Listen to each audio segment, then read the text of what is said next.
Hello दोस्तों, तो जैसा कि आप लोगों ने ऑलरेडी सुन लिया होगा कि लैंड ऑफ मिरेकल सीजन 3 का एपिसोड 1 और 2 रिलीज हो चुका है। जब तक आप लोग ये एपिसोड 1 देख रहे होंगे तब तक मैंने इसका सेकंड एपिसोड भी अपने सेकंड चैनल एक्सप्लेनर अली पर अपलोड कर दिया होगा। और हाँ, मैं आप लोगों को बता देना चाहता हूँ कि लैंड ऑफ मिरेकल के बाकी सारे एपिसोड भी एक्सप्लेनर अली चैनल पर आएंगे, जिसका लिंक मैंने नीचे डिस्क्रिप्शन में दे दिया है। तो अगर आप लोगों को लैंड ऑफ मिरेकल सीरीज पसंद है तो मेरी सेकंड चैनल एक्सप्लेनर अली को सब्सक्राइब कर लेना, साथ ही साथ बेल आइकन को भी एक्टिवेट कर देना ताकि आप लोग कोई भी नोटिफिकेशन मिस ना कर सको। तो जैसा कि सीजन 2 के लास्ट एपिसोड में हमने देखा, रेड क्वीन फैंग और लिंसुआन को अपने साथ टेलीपोर्ट करके एंसेस्ट्रल कोड के अंदर ले गई थी, जहां उसने लिंसुआन और फैंग को इंसानियत के बारे में कुछ बातें बता दी थी। ये राज खोलने के बाद रेड क्वीन उन दोनों को जान से मारने की कोशिश करती है, जिस पर लिंसुआन और फैंग ने एक अच्छा रास्ता ढूंढ लिया था। वो लोग थोड़ी देर फाइट के बाद फौरन अपनी पीयरलेस स्पेस में चले जाते थे, जहां रिकवरी के बाद वो दोबारा रेड क्वीन से फाइट करने पहुंच जाते। लेकिन दूसरी तरफ रेड क्वीन भी इन लोगों की ये चाल समझ चुकी थी, इसलिए वो लगातार कोशिश करते हुए इन लोगों के पीयरलेस स्पेस की फ्रीक्वेंसी ढूंढना शुरू कर देती है, जिसके मिलते साथ ही क्वीन रूबी ने वहां पर एक बैरियर क्रिएट कर दिया था। इस बैरियर की वजह से लिंसुआन और फैंग अब अपने पीयरलेस स्पेस वापस नहीं जा पा रहे थे।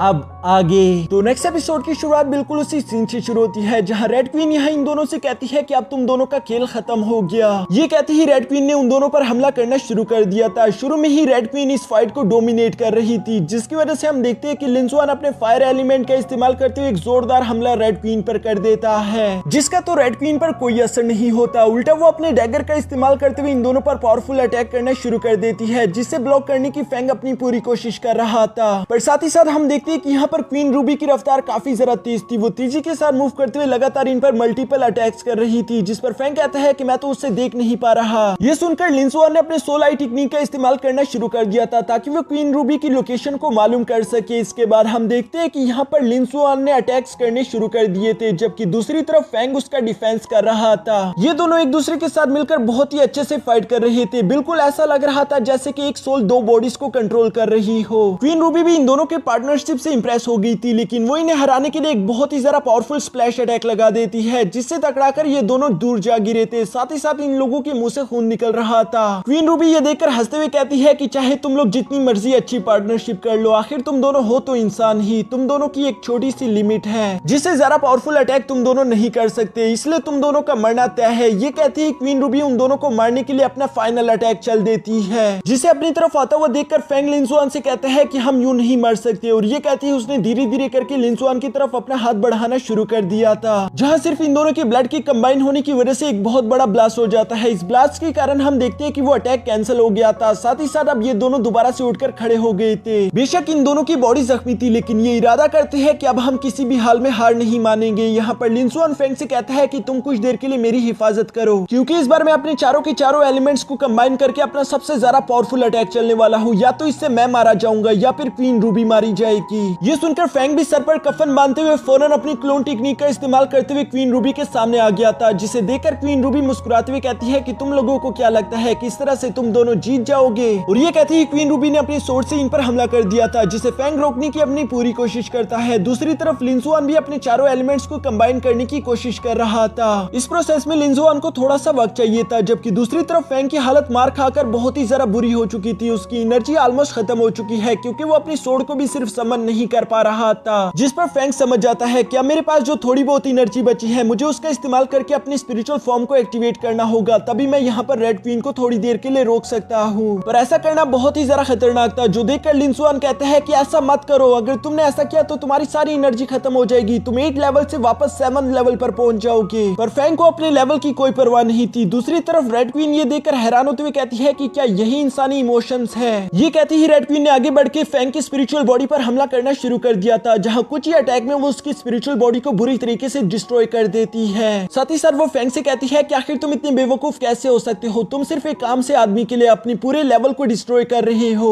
फैंग बहुत ही बुरी तरीके से घायल था, लेकिन उसके बावजूद भी वो लिंसुआन को प्रोटेक्ट करने के लिए खड़ा होकर कहता है कि ये कोई आम लड़का नहीं, ये मेरा दोस्त है। जो कहते साथ ही फैंग ने अपनी तलवार को लेकर एक बार फिर से आगे बढ़ते हुए रेड क्वीन पर हमला कर दिया था, पर रेड क्वीन के सामने तो वो कुछ भी नहीं, वो उसे मारकर दोबारा से नीचे पटक देती है। साथ ही साथ वो यहाँ पर फैंग पर अपना पैर रखते हुए कहती है कि तुम्हें क्या लगता है कि मैं लिंसुआन को उसका अटैक चार्ज करने दूंगी। ये कहती है उसने अपनी सोर्ड से लिंसुआन के अटैक पर हमला कर दिया था, और वहां पर एक बहुत बड़ा एनर्जी ब्लास्ट हो जाता है, जिसकी वजह से हम देखते हैं कि लिंसुआन और फैंग दोनों ही खून में लथपथ हो चुके थे। साथ ही साथ यहाँ पर लिंसुआन बेहोश हो जाता है। है, जिसकी वजह से लिंजुआन को अपने मॉम डैड की इल्यूजन आ रहे थे। वो अपनी सारी पास्ट की मेमोरीज याद कर रहा था। बाहर की तरफ हम देखते हैं कि फेंग लिंजुआन को जगाने की कोशिश करता है। साथ ही साथ फेंग अपनी एनर्जी लिंजुआन के साथ शेयर कर रहा था ताकि वो इससे हील कर सके, लेकिन रेड क्वीन उसे अपने सामने से हटने के लिए कह रही थी ताकि वो लिंजुआन को जान से मार सके। फेंग रेड क्वीन को ऐसा नहीं करने देना चाहता था, इसलिए हम देखते हैं कि रेड क्वीन गुस्से में आकर अपनी तलवार फेंग के ही सीने में घुसा देती है, जिसकी वजह से फेंग अपनी आखिरी सांसों तक आ चुका था। वो आखिरी बार लिंजुआन का नाम लेते हुए उसे जागने के लिए कहता है। दूसरी तरफ हम लिंजुआन की ड्रीम्स में देखते हैं जहां वो फेंग के बारे में याद कर रहा था। साथ ही वो इमोशनल होकर कहता है कि मैंने अपने मॉम डैड दोनों को खो दिया, लेकिन अब मैं अपने पार्टनर को नहीं खो सकता, जिसकी वजह से हम देखते हैं कि अचानक से लिंजुआन का एलिमेंटल हर्ट एक्टिवेट हो गया था, जो कि लिंजुआन को गॉड लाइक पावर्स दे देता है। इसकी वजह से हम देखते हैं कि लिंजुआन की एनर्जी काफी ज्यादा बढ़ चुकी थी। उसके चारों एलिमेंट उसके आसपास तेजी से घूम रहे थे, जो कि रेड क्वीन को दूर पटक देते हैं। रेड क्वीन तो इस एनर्जी को देखकर हैरान हो गई थी। उसे समझ नहीं आ रहा था कि आखिर यहाँ पर हो क्या रहा है। दूसरी तरफ हम देखते हैं कि लिंजुआन अपने मरते हुए दोस्त को देखकर अपनी एनर्जी उसके साथ शेयर करने की कोशिश करता है। लिंजुआन समझ नहीं पा रहा था कि क्या वो अपने दोस्त को बचा पाएगा या नहीं। यहाँ पर एनर्जी ज्यादा हो जाने की वजह से हम देखते हैं कि ये दोनों ही टेलीपोर्ट होकर अपने पेयरलेस स्पेस में पहुंच गए थे, जहां वो सारी की सारी एनर्जी पेयरलेस बीट की मदद से इन दोनों की बॉडी में एब्जॉर्ब हो गई थी। साथ ही साथ इन दोनों का लेवल ब्रेक थ्रू होकर 8 से 9 हो गया था। साथ ही साथ इन दोनों के सारे जख्म भी हील हो गए थे। यहाँ पर लिंजुआन अभी भी फेंग के पैर के साथ चिपका हुआ कहता है कि प्लीज मेरे दोस्त वापस लौट आओ, मैं तुम्हारे बगैर जिंदा नहीं रह सकता।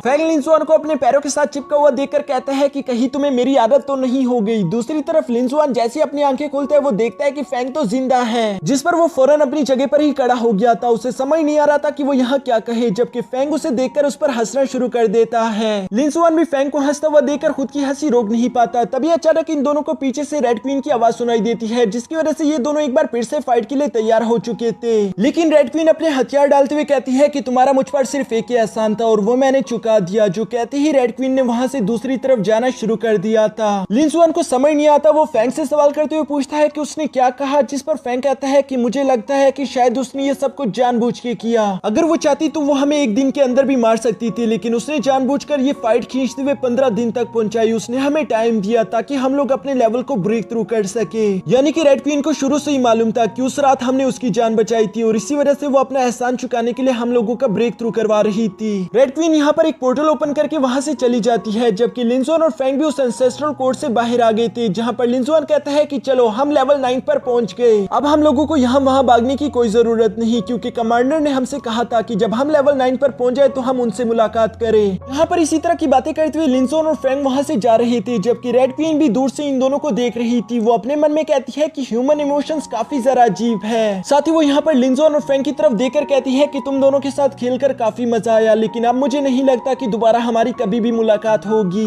इसके बाद नेक्स्ट सीन में हम देखते हैं जहाँ लिंजुआन और फेंग की इतनी देर तक फाइट करने की वजह से उन दोनों को काफी जरा भूख लग चुकी थी, लेकिन लिंजुआन का पेट तो पेट नहीं बल्कि एक कुआं लग रहा था। वो सारा खाना बहुत ही तेजी के साथ खाते हुए चट कर जाता है, जबकि साथ ही साथ हम देखते हैं कि फेंग उसे कहता है कि थोड़ा बहुत तो मेरे लिए भी छोड़ दो। और यहाँ पर इन दोनों की एक फनी फाइट होती है खाने को लेकर, लेकिन इन दोनों की किस्मत तो यहाँ भी खराब थी, क्योंकि तभी अचानक हम देखते हैं कि वहाँ पर टाइगर क्लैन की वही दोनों प्रिंसेस आ गई थी, जिसके बारे में सुनकर लिंजुआन अपना सर छुपाते हुए कहता है कि आखिर ये दोनों यहाँ क्या कर रही है। जबकि साथ ही साथ हम उन दोनों सिस्टर्स की आवाज सुनते हैं जो कि आपस में बातें करते हुए कह रही थी कि चलो यहाँ पर रुककर थोड़ी देर कुछ खा लेते हैं। और इसी के साथ हमारा ये एपिसोड यहीं पर खत्म हो जाता है। दोस्तों इसका सेकंड एपिसोड भी मैंने ऑलरेडी एक्सप्लेन करके अपने सेकंड चैनल एक्सप्लेनर अली पर अपलोड कर दिया है, जिसका लिंक नीचे डिस्क्रिप्शन में है।